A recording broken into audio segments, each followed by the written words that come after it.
Ladies and gentlemen, the AHAX TV show is about to start. Ask questions via chat or Twitter. See you in a moment and every first Monday of the month, 8 p.m. CET, 6 p.m. UTC. Thank you for watching the show.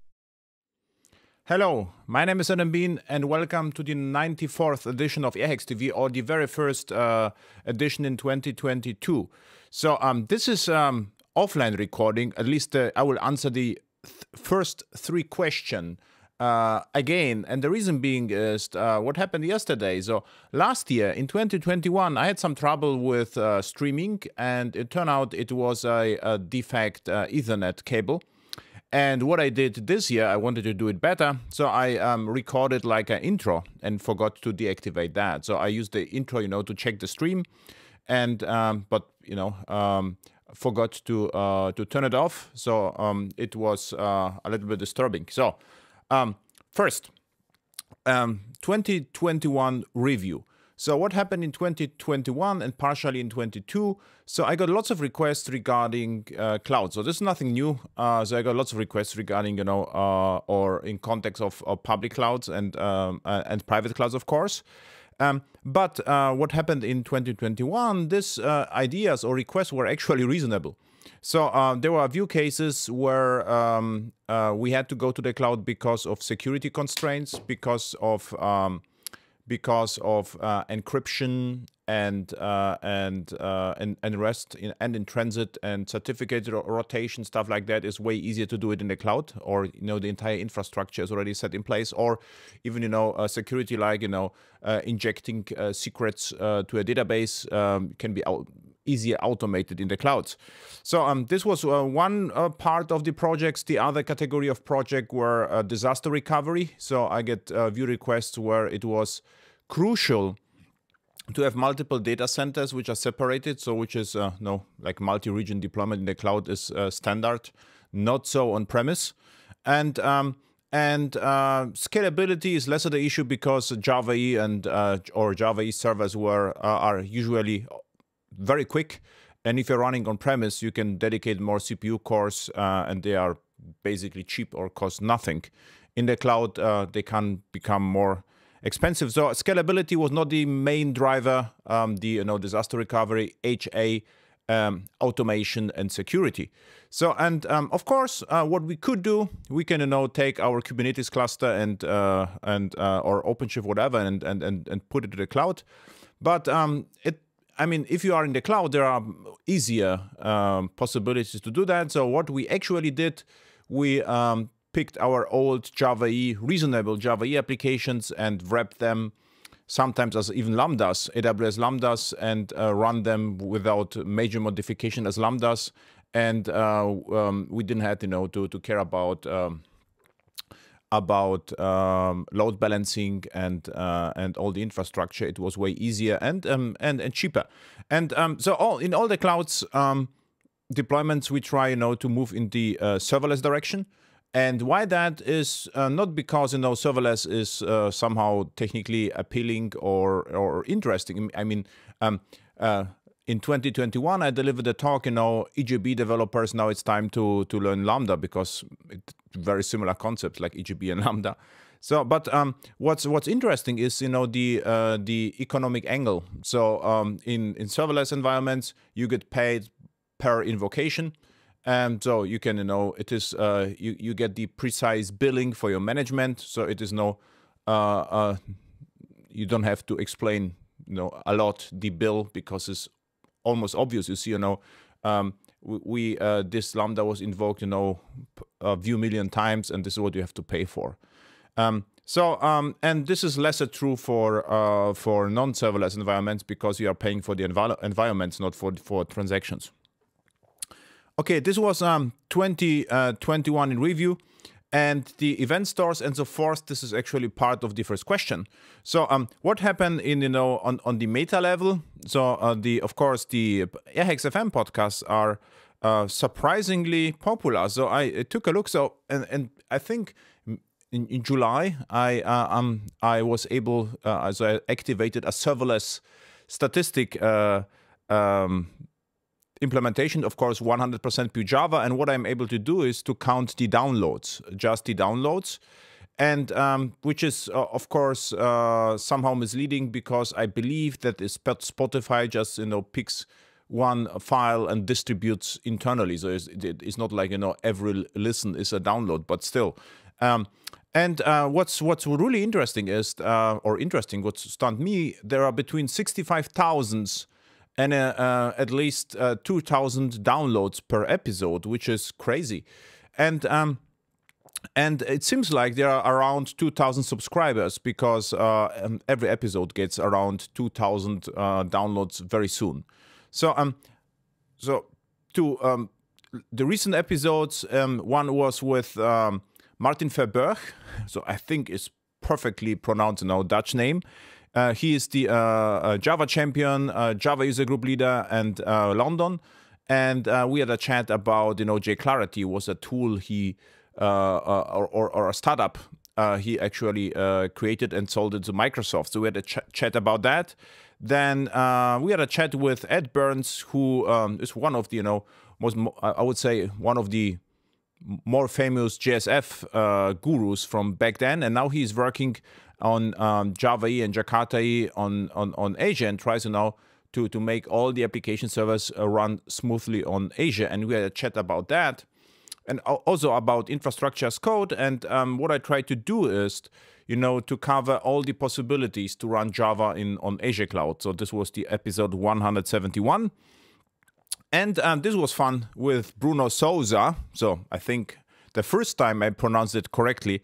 So and Bruno is also very famous all over the world, but especially in Brazil. And we had a chat about Java, open source, the importance of open source, and about Brazilian Christmas. Okay, so this was that, and especially fun was with Professor, actually, I think Dr. Zoran Severac from DeepNets. This is his company, and what DeepNets is a really nice deep learning framework, pure Java. And what I like about that is that the code is really clean and easy to use. So if you are interested in machine learning and a little bit standards, just take a look at DeepNets. Should be fun. So this was about podcasts, and I think we almost forgot about that. With Mark Sales, is a solution architect from AWS, I think UK. We had a nice chat about Java in the cloud, and what interesting, this Mark is a huge Java fanboy.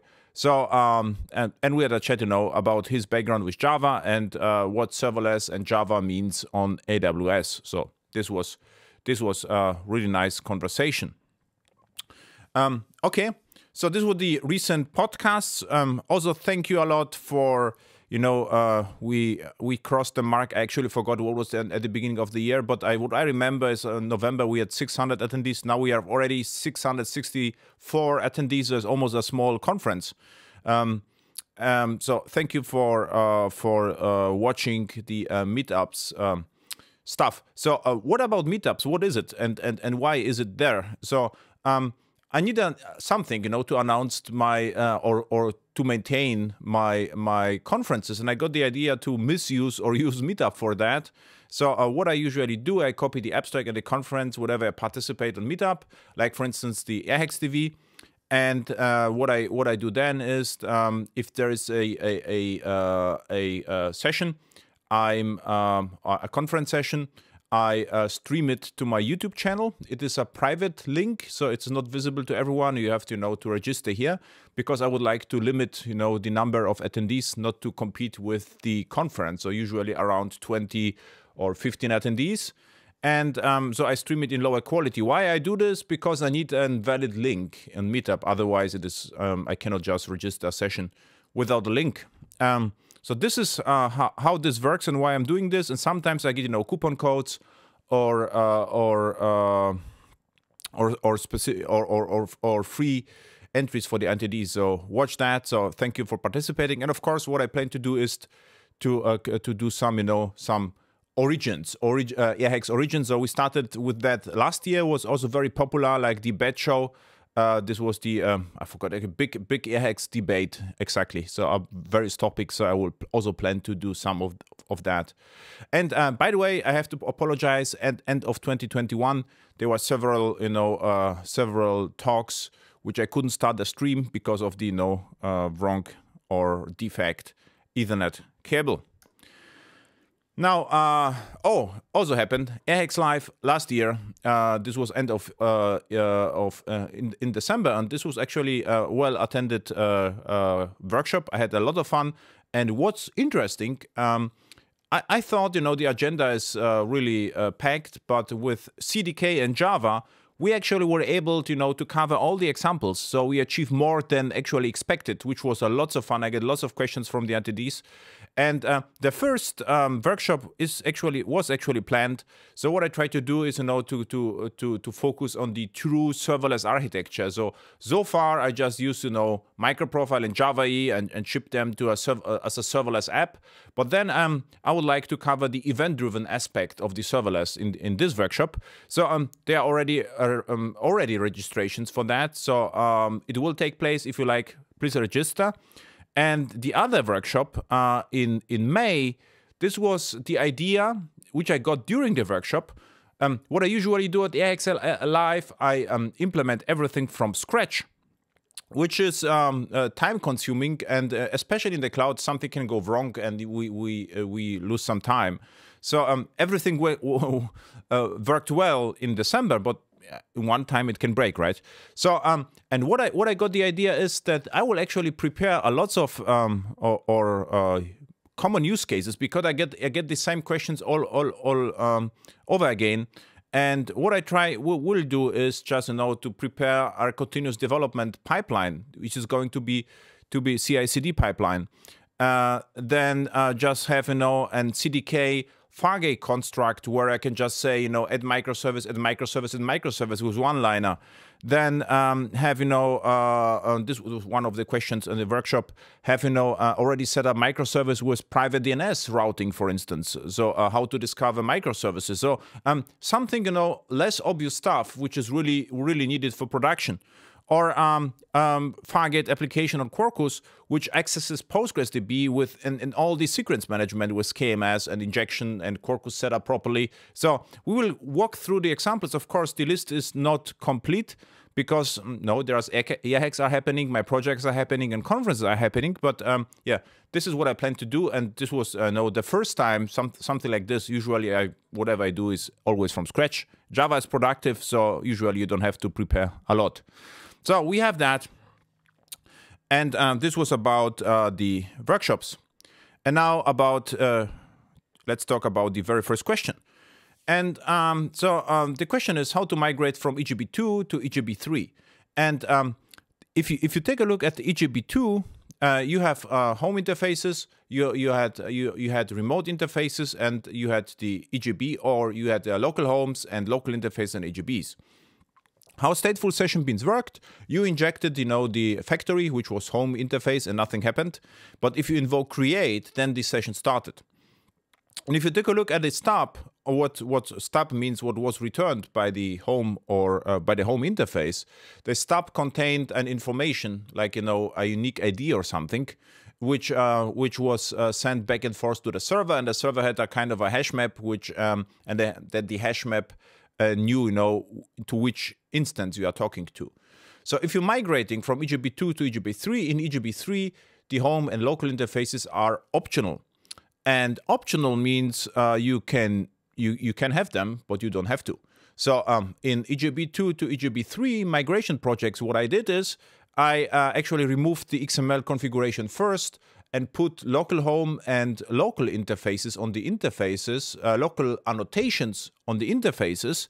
And this was the first migration step. So then it should still work. So I have exactly the same application as before without XML. Then the next step would be you can use injection and not JNDI lookup, for the interfaces. The last step is, or the next step is, you can remove the home interface and inject the remote or local interface right away. If you do this at the injection time, the session happens. So this is the main difference to before. Before, the create call create a new session. Now with the injection, you get a new session. So, but if you get CDI, then you don't need it anymore, because in CDI, if you have a bean with a default scope, it belongs to you. It's almost like a stateful session bean.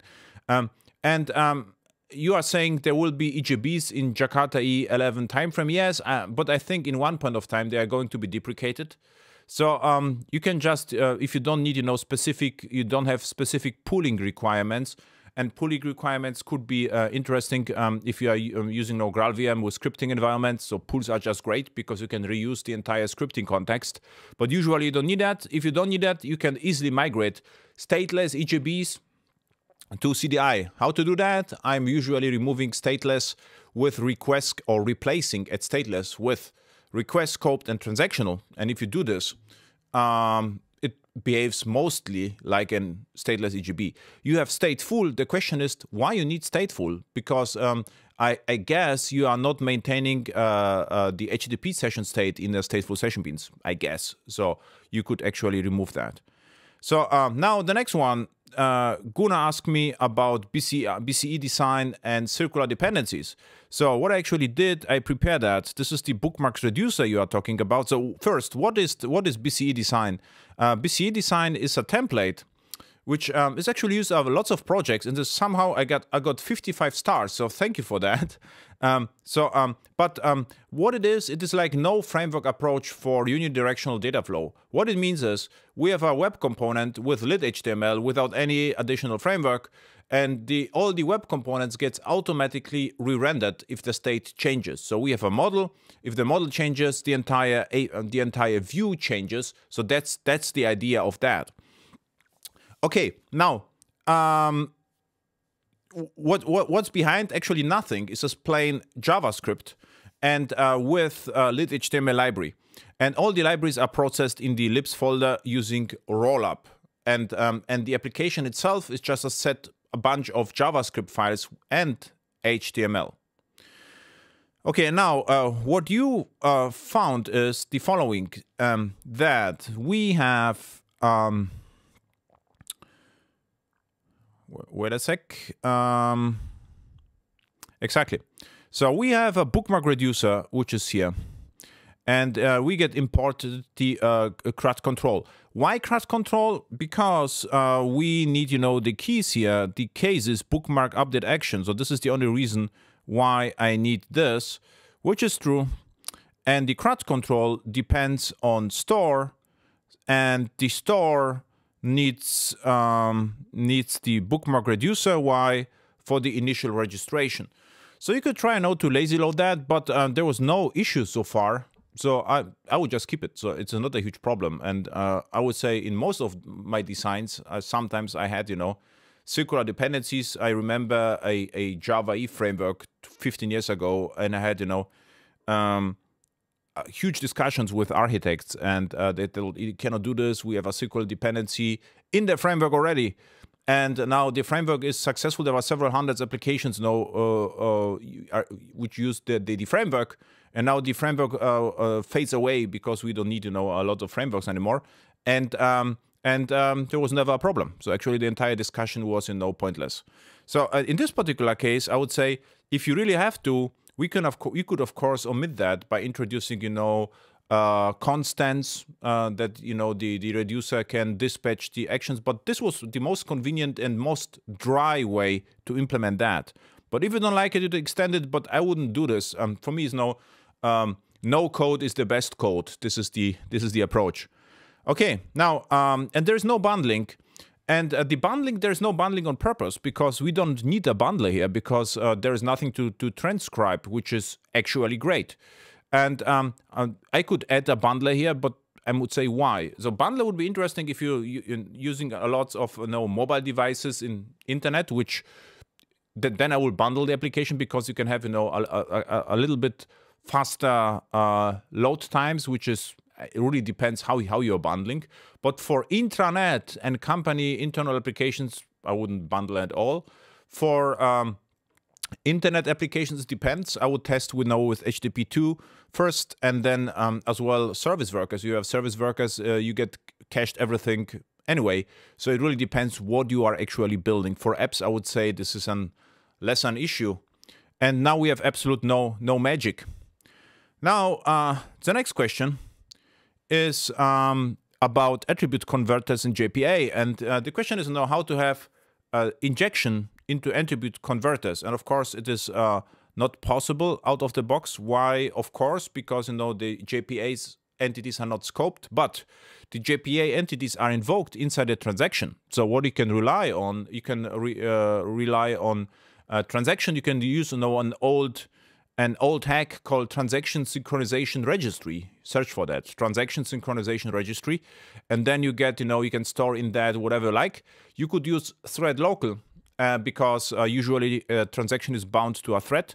Or what you can do, you can take a look at a small array project, which is a microprofile, and the small array project is called microprofile context propagation.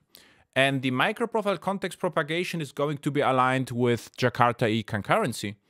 And what will allow you, you should be able with that to access, the context of the thread. And what you can also do, use the CDI utility to look up, the CDI beans on the fly. This could also work. Okay, so we cover that. Now, very interesting question from Dimitri, friend of the show, Abkhazi, and he asked me, how to dynamically change log level in applications. So first, it can be problematic because if you have a log framework and you change dynamically the log level, and during you writing actually the log files can become inconsistent. It depends on the framework, of course. So we need a way to do it cleanly. So the best way would be, immutable infrastructure to deploy new version, which is probably not acceptable. Otherwise, you wouldn't ask that. So to make it, the CDI way, what you can do, you can inject the logger, and you can actually inject the logger in every request. So of course, it won't work on application scope beans. It actually would work on application scope beans if they are invoked within a request. And then you can, per request, swap the logger, and with the logger, the configuration. So, and this would be, I would say, the cleanest approach. So if you're using frameworks like Quarkus, there should be no penalty, really, because the dependency injection is not using reflection. It just, relies on generated bytecode. So behind the scene is just plain Java code. And of course, you get one more call per request. And the performance will depend on the performance of the logging framework. Having said that, I actually not doing this because I would say what happens right now is I'm relying less and less on logging frameworks, and I'm logging everything somewhere, and filtering happens somewhere else. So, for instance, in AWS, I use CloudWatch, or without AWS on OpenShift, it just I just log into JSON, and OpenShift gathers for me the log events. So your event has to be structured, and then you can just filter the events or the log events outside. This would be the main idea. Okay, and this concludes the first part of the show, and the predictions. Just summary of the very good question from Wanderer. About 2022 and event-driven architecture. And just the summary is, in the clouds, there are events everywhere. So we don't have to, to emit such events. They are just there. So I would say the most natural thing in the cloud is just, to listen to the events, and you can write, very easily applications in that way. And if you do this, you then have to set up the, the infrastructure. You don't have to care about, the load balancers. You get a more precise billing. And you can either use, plain microprofile applications without any external library, or even skip everything and just go with Java 17 or Java 11, plain without any external frameworks, which is even better. So this is in the cloud. And on premise, such a thing is not possible because there are no events, and it's a little bit crazy, to create the event first and then listen to it. So it's not crazy, I would say. How it's called? Schizophrenic, right? Or schizophrenic. Yeah. And what's the future of transactional CRUD? I would say the future is still bright, because if you don't have the events and if you have a relational database, SQL is great. Sometimes it's the easiest possible, thing is to just to access the database, and you are basically done. And if you have a microprofile with JPA with 3 classes, you have the CRUD. And yeah, and if you go, to the serverless architectures in the cloud, you could have, one fat Lambda, Java Lambda with the entire CRUD, and there will be actually no difference in the code. So now, thank you from today, and now back to Adam from yesterday, because I was able, to turn off the disturbing announcement, and now, back to regular live air hacks. So thank you. If you have the chat, for instance, with the messages, what I could do, I could actually pick, the last 5 minutes of the chat, have a window function, and the window function would, for instance, aggregate the window function. I could say, how many messages were sent, or are they actually nice messages or not. Okay, so window functions, analytics functions, machine learning, because you can reply the events back and forth. So this would be the added value of events. And if you're in the clouds and you already have the events, so this is where it shines. So the problem with transactional CRUD or transitional CRUD is that you usually don't have the events, right? This is the problem. So we don't have the events, so we have to construct them. That's the problem. So the next one, SMA. Who is SMA? How can reduce stop the cost risk of excessive resource usage in DDoS? Google Cloud Run, AWS Fargate, or AWS Lambda. So distributed denial of service attacks, they are, what it is, you get a massive flood of, there are different kinds of such attacks. So if you run in the cloud, you mentioned AWS Fargate and AWS Lambda. So in both cases, you can have an ELB, which is Elastic Load Balancer, for Lambda and for Fargate.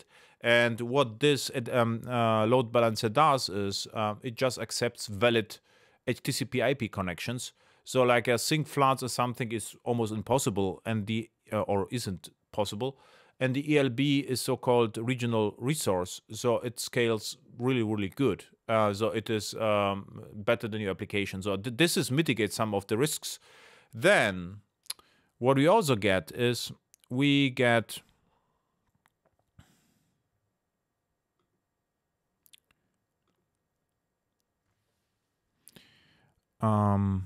wait a sec. There was here AWS Shield.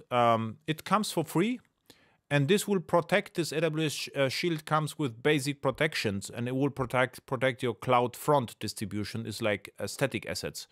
And there is an advanced shield, but it costs 3,000 euros per month per account. I think this is the price, or dollar. So it is, you have to pay something for that, but it will protect you for ELB and so Elastic Load Balancer and Lambdas. Yeah, and so this is the AWS Shield. What you could also do, there is web application firewall is also usable as a protection, and from the technical perspective, you can have the propagation we already discussed was the AWS Global Accelerator. And the Global Accelerator is like you get multiple endpoints worldwide from AWS, and you can pick one, and it will redirect the traffic to the most close location. But this also mitigates some DDoS problems, because if there are multiple endpoints, it is harder to DDoS the application. And of course, what you can do, you can always buy additional Cloudflare. Cloudflare is a competitor of AWS, but it also comes with DDoS protection. Okay, so this is what you get, a basic protection. If you play a little bit with Route 53 or CloudFront. Yeah, we have CloudFront, CloudFormation, and Cloudflare. So we have lots of clouds. So CloudFront and Route 53, you get the standard protection with AWS Shield, and there is the advanced protections for ELB, even with task forces and teams. yeah, this is what you get.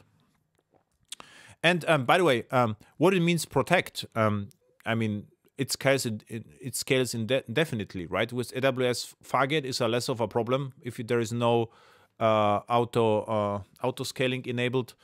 What happens then is that you will get without auto scaling, you will get your server will be 100% saturated, but you won't pay more. More problematic are lambdas, because in the lambda case, what happens then is you will pay, of course, more, because you get charged per invocation, and AWS Fargate you get charged per CPU, which you always pay the same amount of money, right? So you can have auto scaling, but without auto scaling, it will just or you have auto scaling set up. Usually you have a max size, and then it doesn't scale beyond that. And in Lambda, what you can do, you can have not provision concurrency. It is there is a concurrency settings in Lambda. We can say never more than 5 concurrent invocations, which is very similar to max pool size in EJBs, and you will never go beyond that point. So this will be like a protection as well. I mean, to save to protections against paying too much, not losing traffic. Okay, now next one. Yeah, we already covered that.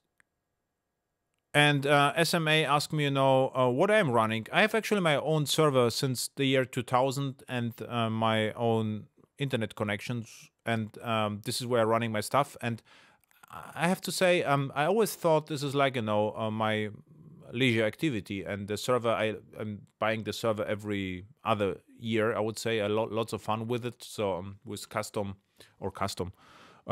with the nicest motherboard I can find, and CPU and RAM modules and stuff like that, and it is not that expensive. But I thought, okay, cloud would be cheaper, which is not true actually. If I will run everything in the cloud, it will be far more expensive. So actually, over the last 20 years, I had lots of fun, and I even saved money. So yeah, I'm running my stuff on my own server, and I'm thinking about running some of the stuff in the cloud, but it works that well. And by the way, I would say, if you listen to the show back then, all my what I said multiple times, that private clouds is actually should be the future, and I still believe it. So what do you I mean, on the problem is marketing and market, but what if someone creates an appliance like Outpost from AWS, but without the AWS cloud, so just in the appliance?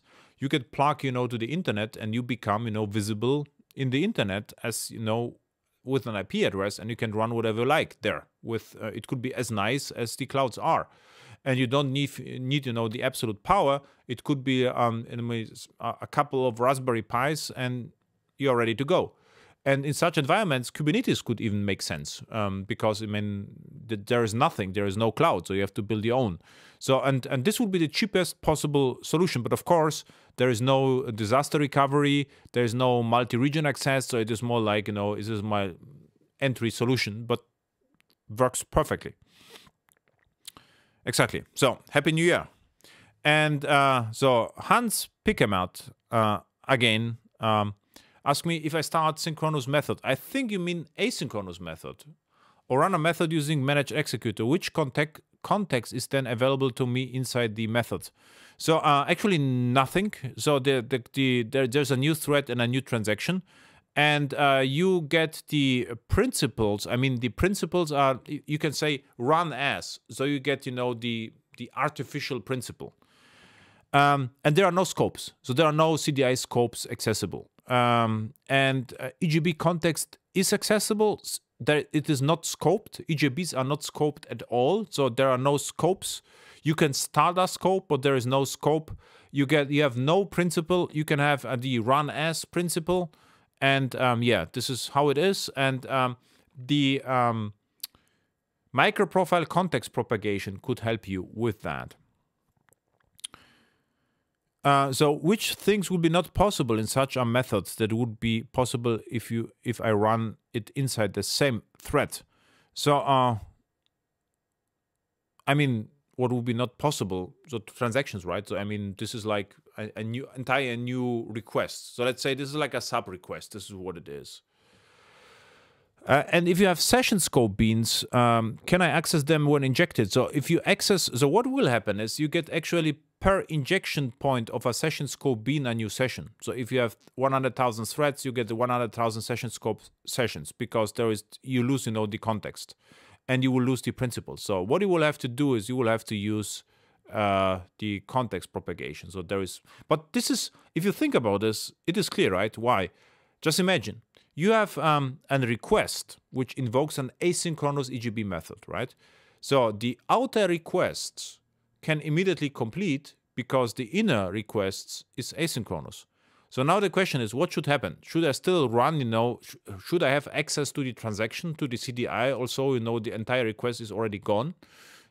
That's the question, right? And if you like, you can use context propagation so you get the access to whatever you like. Now, friend of the show, Mr.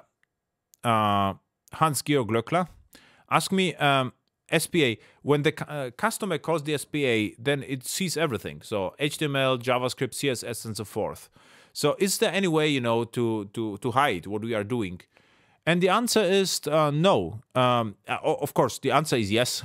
What we can do, we can hide a little bit. And if you take a look at the from lit element from the lit library, there is a rollup mentioned here. A rollup is great, and what you also see here is a plugin called Terza.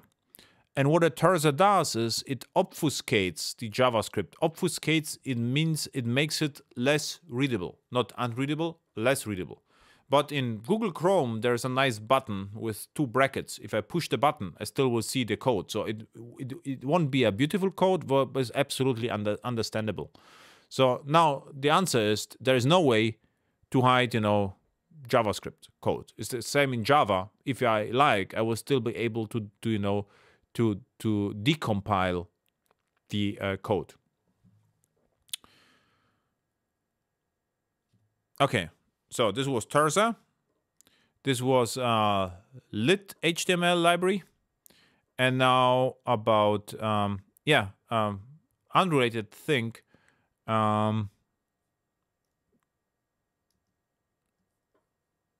Maybe this one. So with the log4j, we get it. It was I forgot to mention that. So there was the entire log4j problem. Like the security issue, and I didn't notice that. And in Twitter, and we had a conversation about optional dependencies, like log4j is not needed, and you can skip it. And people thought I'm against log4j because of the security issue, which is not true. I was against log4j because you can perfectly use Java util logging. And what I forgot to mention is this was actually a few years ago, 2017. I wrote a post about you can use system logger.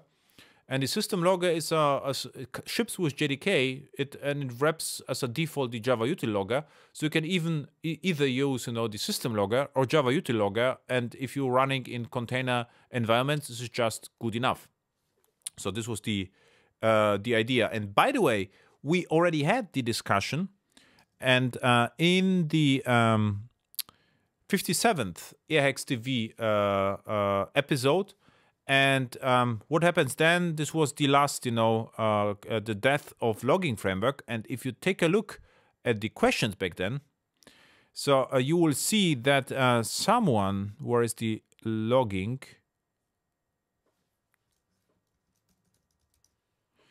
This was Mr. Jesse Farinacci said, okay, then actually the logging frameworks become more and more pointless, because in the cloud native environments, we just log, to system out println, and there is nothing, not too much, configuration going on. And this is also what I see. I actually don't need a lot of, logging functionality. I just log to system out println and let, AWS, Elk Stack, or whoever, OpenShift, Docker aggregate my log events. So the only important thing is to have, the log events have to be structured in JSON format. Okay, Also, interesting part. A few years back, actually 8 years back, I wrote a post. In case Dozer or Binitus are working well, you have a problem. And now you have another problem because Dozer is deprecated. So there are lots of, Dozer was really popular and it was used, to copy identical objects back and forth. And yeah, now it is deprecated, so it is no more maintained. So this is actually the team says you shouldn't start a greenfield project with Dozer anymore. And I know some project who are using Dozer with several hundreds dependencies on Dozer, and now they will have to migrate away to something else, which is problematic. So before you migrate something else, think about Java 17 in Java records. This should be the message. So try to minimize external dependencies, and I think the copying of identical objects is always a little bit problematic. Okay, this was that, and let's see. This is the mockend question, and I think this is this one. So Wanderer again says that it seems like in Java 17 with JAX-RS client. So this is what I actually tried, and it worked. Is what I did is I used the mockend example, and what I did today, I implemented. I was lazy, so I extended the example with patch. And this is an empty patch method. So what mockend is, I use it as a backend for front ends for testing. So it just is a singleton. You will probably see this here. It's a hash map. Has to be, no, this is the test. So show you the implementation in a second. So in the test, and so I'm sending a patch with HTTP client in Java 17, and it worked. So that's the message. And but you said Java 17 and JAX-RS. This is what I didn't try it, because there is no JAX-RS client. The question is, you use JAX-RS and Jersey or CXF or what, right? So this is the question. But with HTTP 11, Java HTTP client with Java 17, it works. So I implemented a stub, and I will implement actually the entire patch request. Now I have to, but right now it is just empty. So and you can see, so this is just a map and hash map. Actually, concurrent hash map would be nicer. I see it right now. It doesn't matter, it's just for testing, but should be actually concurrent hash map. And so what I implemented today is the patch, and it works. So I was able to connect, to start Quarkus and connect to it, and I saw that it's actually working. So with Java 17, I only have right now, I think, Java 17. I just checked, it's Java 17. So, and Sen left, who is Alexander Teterin. Oh, also a friend from the show. He attended the last AHEX Live workshop, so thank you for that. And he asked me who would like to avoid JPA, which I would say you shouldn't avoid JPA because it's actually good enough. So if you have other problems, I mean, performance is good if you know what you are doing.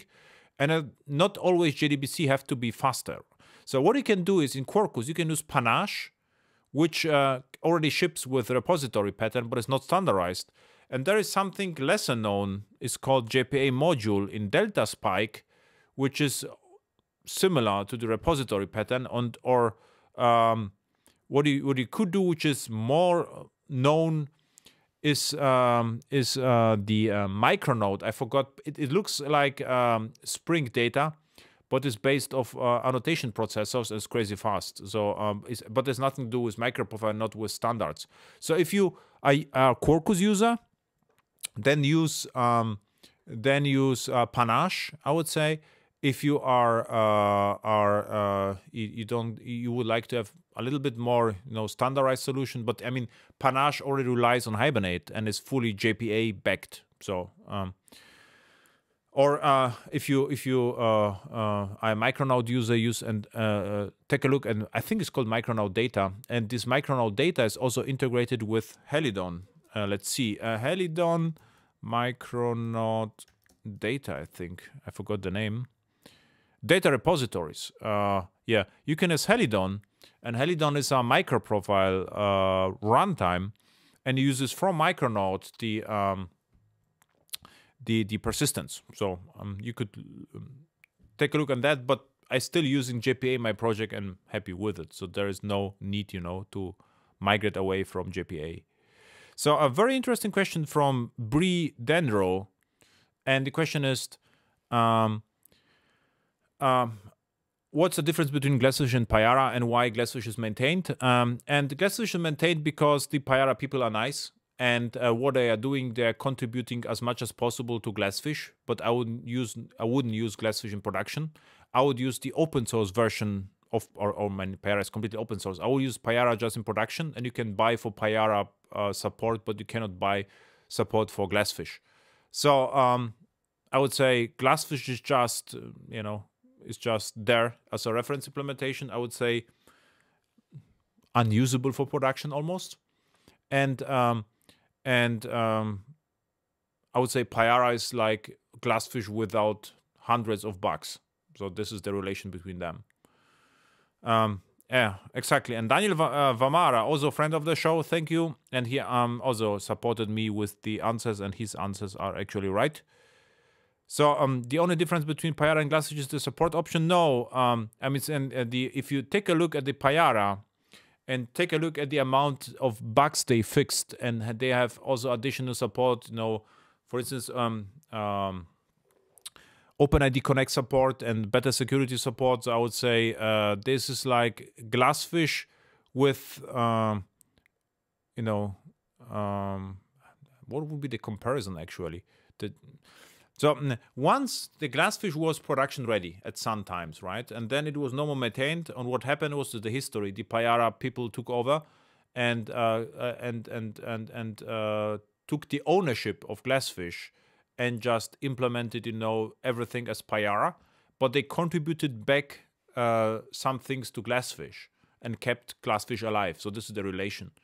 So maybe Payara people are listening. I hope this is, the correct way to tell that and to explain that. And Payara is you can buy support, and there is also Payara Cloud, which is a Kubernetes operator for Payara, which is not available for Glassfish. So I wouldn't even think twice. I would say Glassfish is completely dead, and if you have to use some, I wouldn't even use Glassfish for my proof of concepts projects, because it's, the time is too pity. So just I know Payara works and Glassfish not always. So yeah.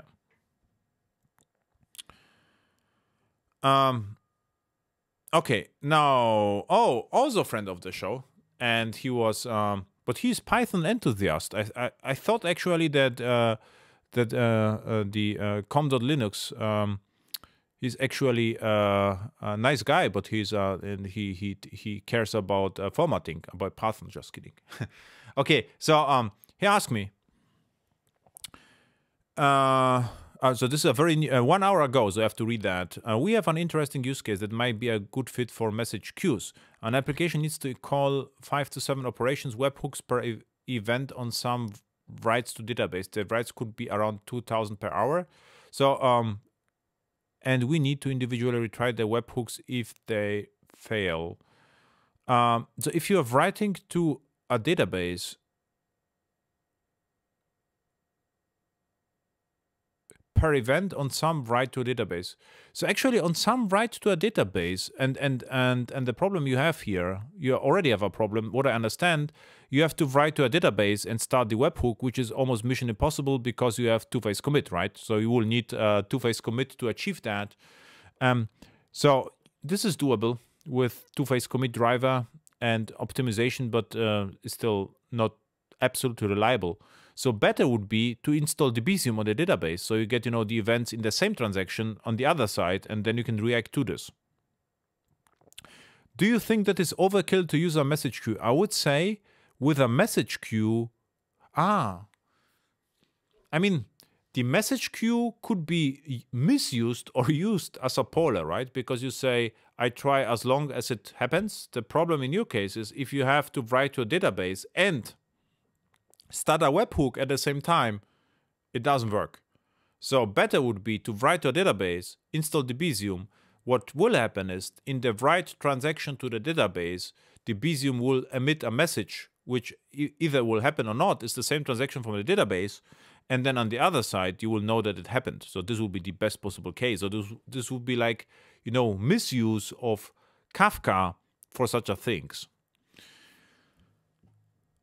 Would you recommend to set up the queue ourselves? No, because I think your solution is going to be has to be reliable. And in this particular case, I will rely on hosted solution if possible, because with the hope that the cluster is already set up. We are using AWS for most of our hosting. So if you're using AWS, then I would say you have to use AWS for your hosting. I mean, SQS or SNS, this is what I will start with, SNS and SQS. If you need something like Kafka, then Kinesis is very similar to Kafka. And if you are running, if you are using DynamoDB, then your problem is already solved, because there are DynamoDB streams. So if you write to a DynamoDB database, on the other side you get DynamoDB, you get events, and you can have Lambda which listens to the events, and then you have, you know, the problem is solved. What we don't need is persistence. Yeah, I mean, you need. I think you need persistence, because what you need at least is you need.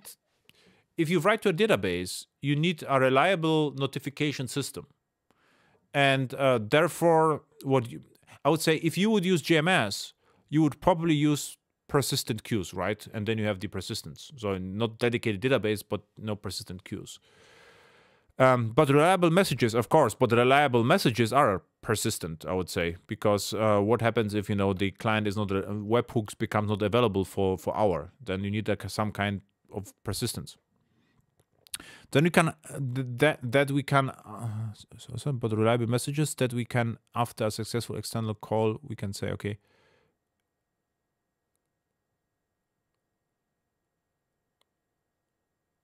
did you recently use GMS? Do you know any recent changes? So yeah, I used GMS recently, and changes, there are not a lot of changes, and I think it's called AWS Q.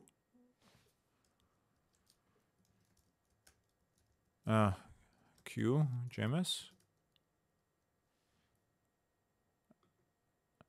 Yeah, SQS, there is SQS mapping, but they had, I think was called AWS message queue. Let's see.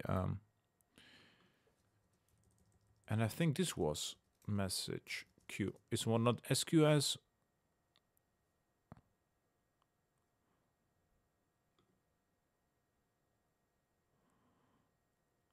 Okay.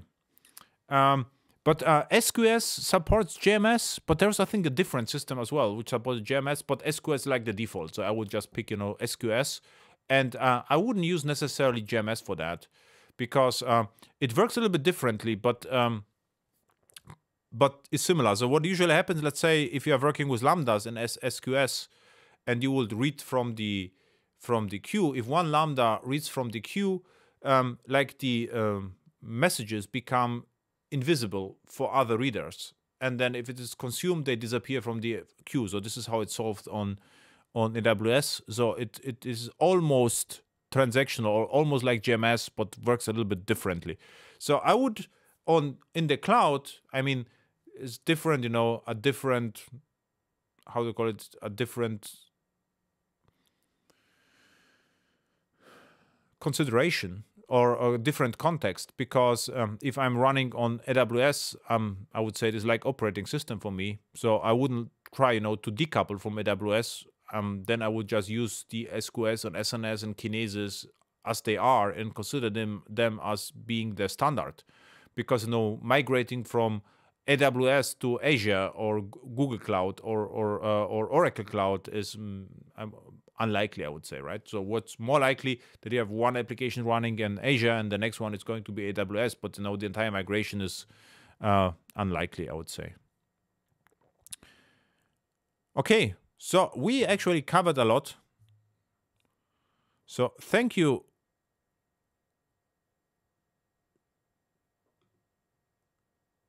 Okay, thank you for listening, and